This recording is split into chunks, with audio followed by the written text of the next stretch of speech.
क्रोध एक ऐसी बुरी आदत है जिसकी वजह से बड़ी बड़ी परेशानियां खड़ी हो सकती हैं। क्रोध के संबंध में गौतम बुद्ध का एक प्रसंग प्रचलित है।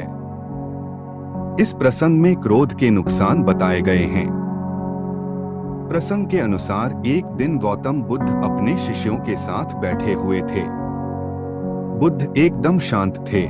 उन्हें इस प्रकार देखकर उनके शिष्य बहुत चिंतित हुए। शिष्यों ने सोचा कि शायद तथागत का स्वास्थ्य ठीक नहीं है। तभी एक शिष्य ने उनसे पूछा कि आज आप मौन क्यों हैं? क्या हमसे कोई गलती हो गई है? एक अन्य शिष्य ने पूछा कि क्या आप अस्वस्थ हैं? शिष्यों की बात सुनने के बाद भी बुद्ध चुपचाप ही बैठे रहे। तभी कुछ दूर खड़ा एक शिष्य जोर से चिल्लाया कि आज मुझे सभा में बैठने की अनुमति क्यों नहीं दी गई है? बुद्ध आंखें बंद करके ध्यान करने लगे। बुद्ध को ध्यान में बैठा देखकर वह शिष्य फिर से चिल्लाया कि मुझे प्रवेश की अनुमति क्यों नहीं दी है? तभी बुद्ध के सामने बैठे एक शिष्य ने बुद्ध से कहा कि कृपा कर उसे भी सभा में आने दें। बुद्ध ने आंखें खोली और बोले कि नहीं, वह अछूत है, उसे आज्ञा नहीं दी जा सकती।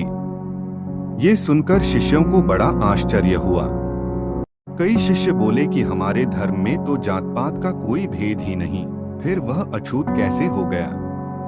बुद्ध ने कहा कि आज वह क्रोधित होकर आया है।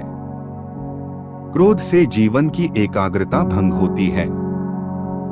क्रोधी व्यक्ति मानसिक हिंसा करता है, इसलिए उसे कुछ समय एकांत में ही खड़े रहना चाहिए, ध्यान करना चाहिए। इससे क्रोध को काबू किया जा सकता है। क्रोधित शिष्य भी बुद्ध की बातें सुन रहा था। अब उसे खुद किए व्यवहार पर पछतावा होने लगा।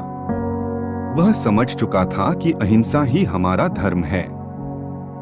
उसने बुद्ध के सामने संकल्प किया कि अब वह कभी क्रोध नहीं करेगा।